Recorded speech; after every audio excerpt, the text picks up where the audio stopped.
Your old or broken phone can let you down when you need it most. Perfect. But at Verizon, trade in any old phone from our top brands and get the most for it, up to $2,000 in value, for an amazing new iPhone 16 Pro with Apple Intelligence and a new line on My Plan, and iPad and Apple Watch Series 10. That's like a 3-for-1. And you can get it on any plan. At Verizon, trade in your old phone for a brand new iPhone 16 Pro, iPad, and Apple Watch. The other guys won't give you that. Visit Verizon.com today. Additional terms apply. Service plan required for Apple Watch and iPad. Up to $2,000 value based on iPhone, iPad, and Apple Watch. Hello and welcome to IMP's WWE Adventures podcast on the Social Suplex Podcast Network. Help the network out by leaving us a 5-star review. Give a donation directly through Red Circle. And become one of the amazing community by joining the Social Suplex Discord. Link is in the description. Order merch from all our shows over at chopped-tees.com. Thank you to Dickie. Listen to the other top-notch shows here on the Social Suplex Podcast Network. One Nation Radio, Keeping It Strong Style, All Things Elite, Wrestling Art with Chris Things, Trish and Sarah, Tunnel Talk, and Sam Brown's AEW Match Guide. As well as sign up to the basketball pick'ems thingy. I know nothing about basketball. I was talking to Sam Brown this week because I don't sync up when I watch AEW shows with the American. I'd like to stay up and be messaging the other hosts. Me and Sam do not sync up quite often, so more often than not, generally the night before Revolution, we actually got. It was lovely just to get a message from that Sam, be like, when are you planning to watch it? So we can sync up and we can watch it. The curse of not being American. But anyway, one of the things I'm just saying in there is like, I know rappers about as well as I know NASCAR drivers, and I've got to insert basketball in there too. There's a lot of American culture which does not escape the American ball and into my brain. I know nothing about basketball, but I've been told to plug it, so I'm plugging it hard. Join the basketball pick'ems thing. And my name is Matt Mayer, aka Imp, and this is your quick look back at the WWE week that was. 30 minutes of the company that doesn't have any politics in its programming. Yet here I am for the second week in a row, and I've got notes on politics in the programming. It's like, oh my god, who could have seen this coming? I'm not talking about like, oh, we could see it through the narrative. I mean, like, just blatant shit here, which is blatantly political. There is no other way to spin this. But this week I have got a SmackDown, which is 2 hours on Netflix for me and on USA for them, and I've got a Netflix special where I watched the edited down version, so I haven't got any European bonuses this week. I think it was 1 hour 48 was the Raw that I watched. Yeah, suck it, the people who had like a 3-hour show or 2.5 hour show. 1 hour 48. It's just a breeze to get through in comparison. But first we've got SmackDown. It's a much shorter week this week. Last week was Elimination Chamber with all of that stuff to talk about. This week it's a much, much shorter week. So let's just jump on now and do it. Let's jump to Philadelphia, Pennsylvania, the location of last year's WrestleMania, and the Super Bowl winners. I know about that.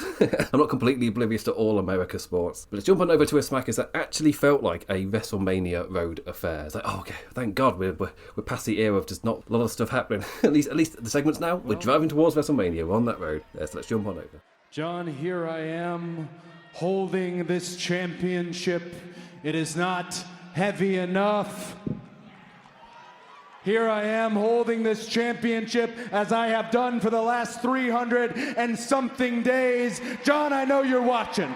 I know that you think that your successor had to look like you, had to talk like you, had to be like you, had to live like you. Well, the next one doesn't look like the last one, John, and you are convinced that you are the last of your kind. You are not. I am standing right here. I am holding this above my head as if it weighs nothing. And at WrestleMania 41, I will do the same. John Cena, clearly you want some.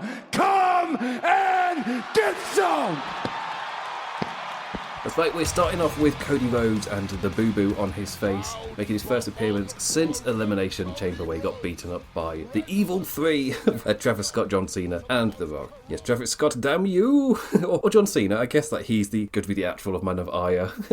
I'm not expecting Travis Scott to get his comeuppance. It's like, give me Cody versus Travis. I want to see him take a crossroads. It's not going to happen. But Cody getting beaten up by his own Rolex that he's still wearing the wound to prove it. The lad just stood there for a moment, soaking in the adoration from the crowd, letting the camera get a good look at the Booboo over his left eye, playing the role of the John Cena fan. Why did their hero give up? There is no justification for you, John Cena. Happy times remembering the Philly fans getting behind him over a decade ago, as well as last year's WrestleMania, holding up the title and saying, I'm holding this above my head as if it weighs nothing. Referencing the storyline of the weight of the title and being that champion getting to Cody, this is a direct response to that. And Barrett's on commentary talking about standing up to the most corrupt corrupt power no matter the consequences. Like, how did my European seep through onto my definitely American right-leaning WWE programming? How did that get through? On Raw, old Codester killed more time without his foes present. Next week's Raw will be recorded from Belgium, and that's where we'll be getting our first heel Cena look. And on the feed that I got for the Raw show, they muted the word goddamn because US sponsors are just still of the old world and make...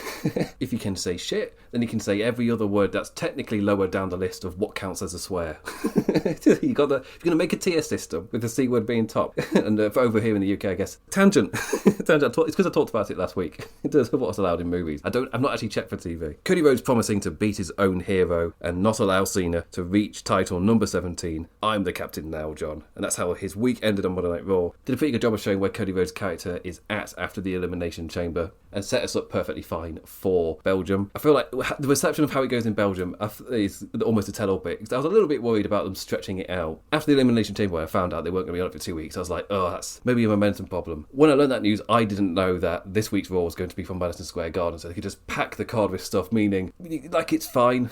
It's absolutely fine. You have a stacked card, so people aren't going to be too worried about this specific storyline carrying on. And I feel like long-term as well, once you've had the big card of Madison Square Garden, from this point on, it kind of just has to be focused. It really does have to just keep building it. Last year, you could have people not there because you got the rest of the bloodline. I made this point last week, but this week, both lads who are the key players aren't going to be there, so Cody's just going to come out and cut a promo. And he maybe got a little bit of a worry of us entering the zone that we've entered already with like Charlotte and Tiffany Stratton and Gunther and Jey Uso, and just kind of create a scenario for the competitor to come and run out and just interfere or to come out and save somebody to do a brawl. And Gunther Jey Uso, it's been that week after week after week. And then I saw it on this week's SmackDown with Tiffany Stratton, Charlotte Flair attacking after the bells. You create a reason for the challenger or champion to run on out and do an attack. And it's just that rinse and repeat. So I'm already seeing it in 2 feuds. I'm already at that. And the repetition for the Cody thing could just be him coming out, doing a promo, because what else is he going to do? But those things can still be of quality. And I felt like both the promos here were of a decent enough quality and did a good job. Because it was fine. Raw was stacked. It was a big Madison Square Garden show. Cody came out and did a quick thing. Like, it was all right. It was fine. And this was like the first time afterwards, so of course you're interested in this one as well. But it was a SmackDown that felt like it was building properly to something. It wasn't just a case of you got the Cody Rhodes thing with the main thing and then it's just a load of bleh. But no, it felt like there was a lot of focus in terms of setting things up, which is the benefit of it being like that final sprint now. We're going right in there. So the first of those was Randy Pandy. Randy Pandy returns and kicked off Smackers. And because he was the first lad out on the show, you know that the show will be 10 minutes deep before we get to it. Before we get anything of real content. Unless you really just want to absorb Randy Orton's music and watch him pose for a bit and get his applause from the crowd. Like, hey, these shows are long. Any time to skip helps. Like, immediately, my SmackDown, well, bang, 10 minutes gone. It's now a 1 hour 50 show. Like, oh, there we go. Kicking off with a little rant on John Cena, a wee little gay joke calling John Cena Vox Bottom, before swiftly moving on serious to Kevin Owens. Randy gave us a full history lesson, building up KO's resume too, but finally flowing to the point. Kevin Owens, you pissed me off. Setting the scene for WrestleMania, the voices are talking to him again, and at Elimination Chamber, they were telling him to kick Kevin Owens in the head. Randy promised to punt the Canadian in Las Vegas and pose. Similar kind of structure to the Cody Rhodes promo. You come out, you gloat with the crowd for a bit, you go all try to crack a little joke, and then you move on to the actual storyline, like purpose of it. The thing it really worked for was building that world where everybody's reacting to it, especially people who know John Cena a lot more. They are reacting to his turn. It's not just a thing that's happened in the bubble. Like, everyone is reacting to this, and as they should be. Everybody should be reacting to it. And if Randy Orton's of a previous era, I guess it fits his character to make that kind of joke. Does that count? Both the jokes he made on there, I was like, technically I believe your character would make those jokes. It doesn't mean you should, but, you know, WWE are definitely more leaning a certain way. But we'll get to that part when we get to Raw. Weirdly, SmackDown's more liberal, ironically. Even though I'm just talking about them making a gay joke, they had Cody Rhodes make a very liberal statement about taking down the corrupt power. It's like, wait a second. Bianca Belair and Naomi. Both lasses all serious, dressed in New Zealand All Black. I have no idea how many of my predominantly American audience will get that. But there you go for my Kiwis and Aussies. Bianca came out first and set the table, playing the I know she didn't beats for the crowd to react to, getting them primed for the actual conversation, which flowed in a way I kind of wasn't expecting in terms of like how it was performed. Naomi on out with the, this isn't what it looks like, you need to listen to me. That's why I say it's not in terms of what they're saying that's anything original, it's how it was done. Going full distraction and forcing Belair to focus things up on Cargill. Naomi finally got her airtime to say how she really feels about Jade. then building up and amping up and arguing and talking over each other. Full dramatic for the give me a yes or no ultimatum for Naomi to tell her if she attracted Jade or not. Full tears from both women for the admission. Bianca out and using it for Naomi to amp herself up into saying the bitch word. I was a little worried they were pushing Jade villain in full soap opera, but it's not what it looks like. It's like, Cargo then arrived in her full white bodysuit with decorative blood splatter. Like, sometimes the character intent isn't so subtle. Straight on out and clobbering Naomi over ringside with Bianca's kind of blessings. Like, sure. Naomi didn't help herself out in that segment. I'm perfectly fine with this just looking like it is.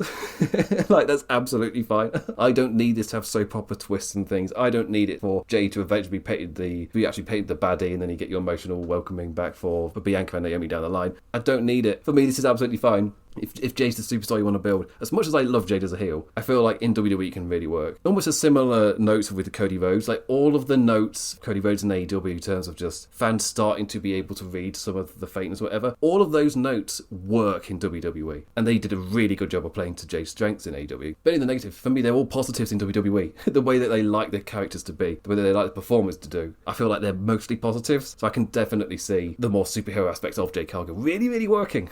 They're just not really. They've let into them in like the tag team scene, but now that we're properly getting a full singles push, I just say lean into that stuff. You don't need to turn a villain. Keep a babyface. See if Naomi can do these different chops. And the main event was for the United States Championship, Shinsuke Nakamura versus LA Knight. Always in favour of the title match to main event. They're all shows building the stories and propping up characters anyway, so why not add prestige to a championship by making it feel that bit more important? I mean, that's more of a little rant from the previous era left over. It's not really appropriate to this era because they do main event these titles all the time. They even main evented with the women's tag team titles a couple of weeks ago. Whenever I hear Nakka's new theme, I remember the first post on Blue Sky I saw about it, which said, "Can you pop your booty to Shinsuke Nakamura's new theme?" Yes. Yes, you can. The bar to which WWE themes are to be measured by. A sure better measurement than if it positively adds to the character. Like, who cares? It's a booty popper. After all the pomp and circumstance, we've got 8 minutes till we're off air. No time to faff, just feckin' get to it, chaps. So, how does my Shinsuke won't be on the WrestleMania card call that I've been doing each week and I've been strongly so for it's like, it's looking pretty good. It's looking pretty good. A very standard, perfectly fine, not particularly memorable Teddy title bout. Your slow pace with the occasional explosive beat, but not in a Naito way, more in your WWE showman way. Do a move. Ta-da! Walkabout punch. Do a move. Ta-da! It's just a very slow, ploddy pace. You kick it up a bit for the final flow, but yeah, you don't. It's not that it's nowhere near those Naito levels of explosions. Schmoz of an ending with a chair, miss to Ref Charles' face, and Knight snatching his title back with a BFT to the chair in reversal. Second referee ran on down. 2009 TNA's Rudy Charles counting the 3 for Knight's WrestleMania to actually get going. The long Nakamura sidetrack over, which probably didn't help the samurai character either, given the expectation that he was more of an obstacle for LA to overcome rather than anything important. And now that we're in WrestleMania season, brush to the side, back to the main focus, guys. Like, he gave an obstacle for LA Knight, but I was never really super invested in the Nakamura character because it just felt like a temporary hurdle and now he's been overcome. I doubt there's going to be anything for him, but I don't know what your plans are for Shinsuke, if you have any at all. LA Knight's the focus. He was the hurdle for LA Knight to overcome. He's the star. He gets the WrestleMania match. I don't really have many... No, you know how I feel about these matches. It's absolutely fine. Completely unmemorable. I will not be able to remember this match because I will, whenever I try and remember this match, I already know. I'm going to picture the match when Shinsuke won at War Games. I'm not going to be able to remember this match because I'll just picture that. This was just, the entire feud is already just shrank down to one moment that I've completely forgotten about everything else that happened. But we'll see what LA Knight is now doing at WrestleMania. That takes me to the other notes. Drew McIntyre, he faced Jimmy Uso again, hence why it's in the other notes. He immediately attacked Damian Priest on sight upon entering the building, and then a surprise attack on the ramp in retaliation after the match, with the Scot getting his clobbering victory over Jimmy Uso, but then he got attacked by Damian Priest afterwards. Tiffany faced Piper Niven and Chelsea Green faced Mia Yim. The two were set up together in a backstage segment with Nick Aldis. Stratton was attacked by Charlotte Flair after the bell. How very Gunther Uso. Just the reason for the match was to give an excuse for for Tiffany Stratton to get attacked by Charlotte Flair. Just carbon copy of what we're getting over on Raw with Gunther Uso. Like, just they've got nothing. It just absolutely screams we're at that point with two of the feuds. Both Royal Rumble winners, and they've got nothing. It's just the same stuff repeated. Chelsea and Mia was just a bit of no DQ plunder fun, but Chelsea Green's Mick Foley outfit was great, especially given her character's the furthest thing from hardcore. But this was a staging for Kaylee Ray to make her Smackers debut as Chelsea's new Scottish secret Hervis. I mean, Her Majesty's Secret Service is already the name. You don't need to feminize it. It's already feminine. You can't turn down a good pun, though. I feel like as a British person, I do have to recognise the usage of a good pun. The story of the tag division is that it's a chaotic mess of interferences and contender confusion. Bout Commentary told the tale of 5 teams that Aldis is trying to keep all appeased. But here we got a number 1 contender triple threat. Motor City Machine Guns faced Los Garza and Pretty Deadly. Yes, boys! Won in the end, but we're hurtling towards that WrestleMania multi-tag. Later in the show, DIY were interviewed by Saxton. Apparently the tag division is on fire. Next week they face Pretty Deadly in Barcelona. Yes, that's right, Smackers is SN España for their WrestleMania Road Euro Tour. And Monday Night Raw is in Belgium. Big boy bash between Braun and Solo. The tall charging man actually set to get the best of Sikoa until a Tamatonga interference after the successful power slam. But it set the Jacob Fatu entrance up for the Strowman stare down. So that crowd disappointment didn't last long at all, because it's time for the big lad brawl. Through the crowd and to the big boxers, poor Jacob chokeslammed through tables. They're gonna have a WrestleMania just big boy brawl moment. Mano and Miz with Aldis. And in walks Randy Orton for his second joke of the night. Fortnite's for kids. I was playing Elden Ring. Just talking about Meadow Hayes was riffing off of Randy Orton at home just playing Fortnite. What have you been doing? Just playing Fortnite? Is it? No, I was playing Elden Ring. Let's set up a match between he and Hayes next week. And I fully believe, I can fully believe that that's what Randy Orton did. He made 2 jokes and both of them were like, you know what? I believe your character would say those things. I fully believe it. But yeah, SmackDown, it actually built to stuff. And obviously, as you saw there, like, I'm not all singing and glowing about how they did it and the flow of the show, but it was all purposeful and building to something. There wasn't really any like faff or wasted segments. Sure, I found some of it a bit lazy, like what they're doing with Charlotte Flair and Tiffany Stratton. Both were Rumble winners, and we're both in that situation, are we? But everything else set up things absolutely fine. I'll talk a little bit more about Bianca Belair because we've got her segment to come to on Monday Night Raw as well. So let's jump on over. We've got the big Madison Square Garden show live on Netflix with our big steel cage main event over in New York, New York. It's Monday Night Raw. Your old or broken phone can let you down when you need it most. Perfect. But at Verizon, trade in any old phone from our top brands and get the most for it, up to $2,000 in value. For an amazing new iPhone 16 Pro with Apple Intelligence and a new line on My Plan. And iPad and Apple Watch Series 10. That's like a 3-for-1. And you can get it on any plan. At Verizon, trade in your old phone for a brand new iPhone 16 Pro, iPad, and Apple Watch. The other guys won't give you that. Visit Verizon.com today. Additional terms apply. Service plan required for Apple Watch and iPad. Up to $2,000 value based on iPhone, iPad, and Apple Watch. Rollins. Holy. Oh my God. Who the hell?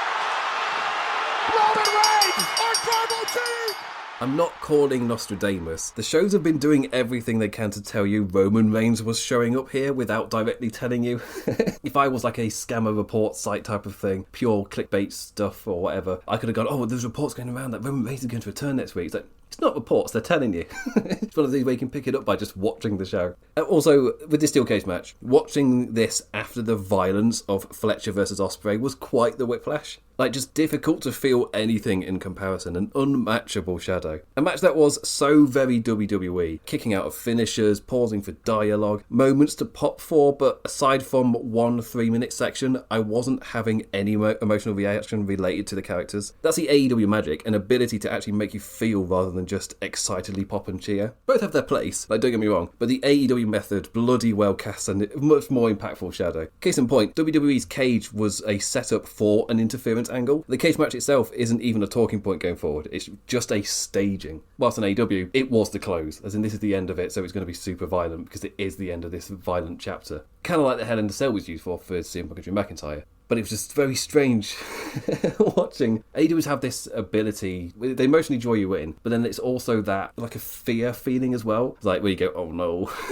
type of thing. You never get that in WWE, even when there was all the blood in the Hell in the Cell match. That match went way further than expecting, but I still never left that popping for the moments type of situation. Even though I really enjoyed it and I thought it was awesome. Just comparatively talking about that both companies too violent in a cage style matches. AEW just have an amazing ability, and I'll always talk about about the Hangman Page swerve match when Hangman Page turns around and the crowd just, like an intake of breath, go, that's a gut reaction. It's like, oh, that will never happen in you cannot do it. It's just such an amazing reaction, especially with Hangman Page playing off that, realising that he's become the monster. Oh, it's so good. It's so damn good. So my point is, it's a very, very high bar, and in WWE, I don't expect them to hit that sort of thing, mostly just because I know what they're playing, especially on a telly show. Like, you go into this knowing, like, okay, they've already told me that Roman Reigns is going to be coming here. They've done everything they can to tell me without telling me, so I already know this is just a staging for that. But they let Seth Rollins and CM Punk kind of just get out their anger with each other. But I feel like for me, there was a 3-minute period which like really worked, and it came after the big spot of the match with CM Punk climbed up high. We'd just seen his elbow drop fail to score a pinfall, so someone taking a jump from a higher level, like a clear next level escalation. We got a fancy drone shot as the two traded blows atop the cage. Again, WWE is all about spectacle, and I'm all for the kind of 360 style of production you can do with a drone. Seth sliding down to the top rope and resulting in a superplex. The crowd amped and cheered loud from that point on, fully there for every beat, especially with Rollins countering the GTS into an STF and shouting, "Go to sleep!" And for me, that was the absolute best portion of the match. You got the crowd really loud after the big superplex, then you've in almost full character mode doing the submission stuff, but then the ending fell into your finisher kick out. It's like, oh, they had such a strong few minutes after the superplex before it, and then just into finisher kick out stuff. It's like, oh, it's so WWE. And that's what I mean by talking about with Ospreay Fletcher. They're not hitting signature moves, they're trying to hurt each other. It creates such a stronger emotional reaction. Here, it just, it felt like your typical WWE style in that way. This is awesome after the second GTS failed to keep Seth Boo down, almost proving my point. They were excited and having a good time. Like, you compare that to the emotional beats of what we watched Saturday. One of the crowd chanting, just this is awesome, this is really excited, we're having a great time. The other one, I was just character-wise, emotionally invested in what they were doing. And I'd always take the second one. Even though the fact they're chanting, this is awesome, we're having a great time, this was a fun match. If you want fun and exciting wrestling, this was your thing. They hit loads of finishes and there were loads of kickouts, but it's not like going to emotionally pull me in. Another kick out after Punk did his own stomp, finisher stealing side ass, and another WWE run. Punk's opportunity to escape the cage turned down and right into his own near loss after a stolen finisher. Seth finally hit the Brett's rope super stomp and just stared at him. That's when we got our close-up camera on Rollins' mug as the crowd popped loud for the returning original Tribal Chief. Superman punches and stomps from Reigns to Rollins in Rumble receipt. Seth's head draped on the steel steps, but a wall of suits held him off. That's when old Roman saw Paul Heyman helping Punk in the ring. No similar kinship, as the Chicago man had his own Rumble receipt too, going off air after a spear and the one raised high. The crowd popping loud for the return of Roman Reigns, taking us straight into this triple threat match. I felt like it mirrored what happened at the Royal Rumble really well. This is an entire stage for Roman Reigns to make his big return and then we can go forwards afterwards. It does raise that question of, might as well been a singles match because it's just a staging for a return anyway. But it's Madison Square Garden. Throughout the show, they were able to show the previous cage matches in Madison Square Garden, tying into history, the different cage matches they showed from the 80s. They're able to reference that Seth Rollins was in the last steel cage Madison Square Garden match 10 years ago. So there's all of those like different reasons to include it, even if like storyline wise it's somewhat devalued steel cage match because it doesn't feel like any form of feud ender. They've brought that back, that feeling for the Hell in a Cell, like CM Punk Drew McIntyre did absolute wonders of revitalising that after it was killed during the later Vince years. My review kind of this is it just depends what you want from it. You kind of go in knowing what to expect in a way. Like, you know it's not going to hit the just sheer levels emotionally that we were taken to with Fletcher Ospreay. But it was, you got lots of kickouts and finishers, and so it is like fast paced and exciting. There's a lot going on, and then Roman Reigns makes his return, and that's the big moment. There's a lot of stuff happening in a way, a lot of stuff happening which you can get very excited about. But do I emotionally feel things as I watch it? No. And I got that this weekend. That's why it's shining. Is that whiplash that I get from Wrestle Kingdom as well. Just that the way that the shows make you actually feel something are just entirely different. And then, yeah, you watch AEW especially, and they've got such an amazing ability to do that to you. Then I watch this, and it's like, no, yeah, it's entertaining. It's my pop to my Chardonnay I got the weekend. That's a bit much. That's a bit much. For me, for Raw this week, I watched the trimmed down 1 hour, 48-minute version, which if you're going to watch Raw, I highly recommend you watch this version. So much easier to watch. I didn't get burned out or tired. A promo video played for CM Punk Seth Rollins, and I actually watched it without going, I can skip this, because the show was 1 hour, 48 minutes. It wasn't a full hour longer. I was like, you know what, I've got time. I don't need to find as much room to skip. I can just digest the show. But don't worry, that optimism was squashed upon them hyping Andrew Schultz's comedy show with him on the front row. If you didn't know, he's the guy who told the joke in quotation marks about Puerto Rico being trash at the Madison Square Garden essential Nazi rally with Trump there. But WWE doesn't have any political notes on their shows. Yet, here we are, 2 weeks in a row with me making that gag about WWE not having any political notes on their shows, whilst doing an obvious political note. It's like, you can't bring out Andrew Schultz in Madison Square Garden, the exact same building he made that joke in quotation marks, and then be able to say, we don't have anything political on our shows. How is that not political? In the slightest. He gets in the ring with AJ Styles and the transphobe. Like, sure, it's 3 Republicans having a time together, but like, it's just like, what are we doing here? It's just, you cannot. It's just impossible for that to just not be some form of political note. I mean, we all knew it was bullshit when he said it. It's not going to get called out in a scrum or anything. They're not really things. They've successfully made them a weird PR thing. I've stopped watching them because I don't expect there to be anything, and I follow enough people on Blue Sky that if something of note happens, I will see it. Bix will talk about it. Brandon Thurston will talk about it. Like, I follow the people where, if something happens, I'll see it. I mean, also, Social Suplex Discord. Go join that to see normal fans talking a lot more normally. Later in the show, the transfer did riff with Schultz as well, with Schultz taking the character of the New York fan. The answer is yes, the crowd did initially boo him. So even in New York, the place that the previous Madison Square Garden event took place. But you say things like CM Punk and AJ Styles or your wrestlers that you like and that you've turned up for. And wrestling crowds are easy to sway. You say names or they'll pop for the names. It felt like you were getting a bit of crowd sweetening when he was posing up on the ropes. The reason I felt that is because they showed Macaulay Culkin later, and that's a pop. That's an actual cheer. Wrestling crowds, they can be a bit easy to sway if you just say the name of a person they like. Unless you're Hulk Hogan. Wrestling fans are banded in fuck Hulk Hogan. The other note I want to talk about is Io Sky, Rhea Ripley and Bianca Belair. Michael Cole was in the ring to interview Io, giving the crowd the chance to chant for her win before the other lasses came out to set up WrestleMania. Bianca out next to directly set up the champion and already established #1 contender. Then finally Ripley interfered to have her go at the lass that distracted her last week. The two speaking over each other are very reminiscent of the segment on Smackers, before the new champion gave them both a strong slap. Io Sky's had enough of being disrespected, called Cole back on commentary, so they can stall out making the triple threat a little longer. We've basically got it set up. Not a long segment at all, getting through it quickly and ending with Io charging out the ring as they needed to get to that main event. But it was just like a somewhat reflection of what happened with the Naomi segment, and it's where I want to talk about the two in kind of together, where they in both segments had the two women escalate into bickering over each other until something kind of stopped them. It made sense on SmackDown because they were building to a big emotional beat, so that showed that they were not emotionally controlling themselves in the moment. Liked it. Here, I'm not quite...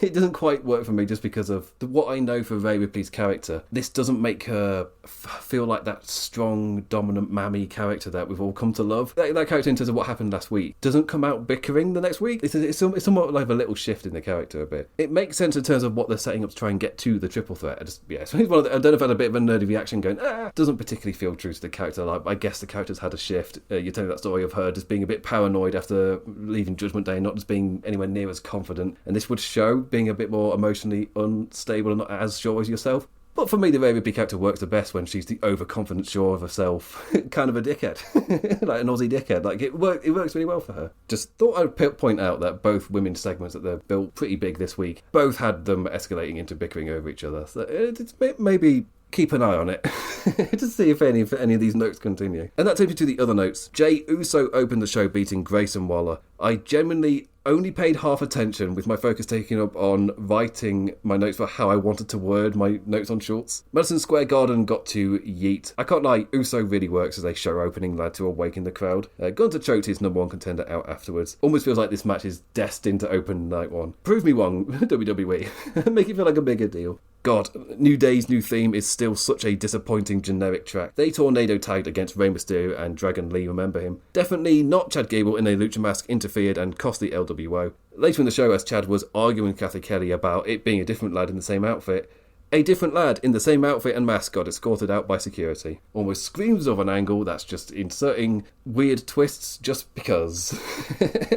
I don't know where this is going. It screams something where the payoff can't be good. But, I'm happy to be wrong. I'm happy to this to actually be working, but it's almost screaming like the Eric Rowan reveal back for Who Attacked Roman Reigns. It's like, no. Let's I'm getting those vibes. You can always prove me wrong. The Judgment Day backstage set up their matches. Raquel versus Bayley this week and Finn Balor versus Bron Breakker for the IC title next week. Telling a tale of Dom faking being a good friend. Because he knows Bron will just batter Balor like a Glaswegian. The women's match giving us something for Bayley to do with the tag lasses for WrestleMania as well. Finally, around ringside, celebrities of Netflix shows. So the word celebrity is doing a lot of legwork. And like I said earlier, contrasting the fascist comedian with what an actual cheer sounds like with Macaulay Culkin. It's like, yes, he didn't need to turn the crowd up for that one. He just, if anything, he needed to turn it down a little. Wrestling fans love Macaulay Culkin. But anyway, that's the end of this week. Just a building blocks show. The reverberations from Elimination Chamber were really last week, whilst this was more giving us the after effects of that and then setting us towards WrestleMania. Just focusing in on what the show's going to actually shape up as outside of just the big matches. Obviously, there were big matches to set up. We've basically got them, like the triple threat and whatever, but they haven't all been officially announced. You kind of see where the card is shaping up. Like, you got the Trump supporters facing each other in AJ Styles, and they got their match over there. You've got the triple threat for the women's title on Raw, and then you've got triple threat as well for Roman Reigns, Seth Rollins, and Punk. Just the rest of the card is starting to take shape. I can't say that this Raw was just another skippable one, because it totally wasn't. They stacked the card. They did all this stuff. Like, it's absolutely fine. And next week is from Europe. So my little worry of, would we see a little bit of a stagnation? There's a little bit of momentum, kind of a lull as we get to WrestleMania. But it feels like they're varying the shows quite a lot. As I sort of said, like, last week was the reverberation episodes. This week you got the big special with the Madison Square Garden show, and then we're in Europe. So immediately, like, week after week, all three of them, they've got this different vibe about them. And then we've got the kind of final countdown of the last 3 or 4 weeks until we're actually at WrestleMania. So yeah, man, next week's show, it's Europe time, baby. So I get to report shows from my places of my people over here in the European lands, the European mainland. I will be back this time next week to cover the European shows from Barcelona and from Brussels in Belgium. With that, I say thank you for listening, engaging in any form, any manner. Always appreciated, never taken for granted. Even if you don't normally listen to my show and you normally listen to any of the other shows here on Social Suplex, it means a lot to all of us. Please do check out all of the other shows. And I'll be back this time next week to talk about Europe and all that stuff. The English Eurovision song is out as well. It's, we don't want to host. It's one of those songs. It's like, you know what? It's fine that the song is absolutely fine. Because we don't want to win. We don't want to host Eurovision again. No, it's too soon. So anyway, I'll be back next week to talk about the Euro shows. So with that, I bid you adieu. Adios. Your old or broken phone can let you down when you need it most. Perfect. But at Verizon, trade in any old phone from our top brands and get the most for it, up to $2,000 in value, for an amazing new iPhone 16 Pro with Apple Intelligence and a new line on My Plan, and iPad and Apple Watch Series 10. That's like a 3-for-1. And you can get it on any plan. At Verizon, trade in your old phone for a brand new iPhone 16 Pro, iPad, and Apple Watch. The other guys won't give you that. Visit Verizon.com today. Additional terms apply. Service plan required for Apple Watch and iPad. Up to $2,000 value based on iPhone, iPad, and Apple Watch.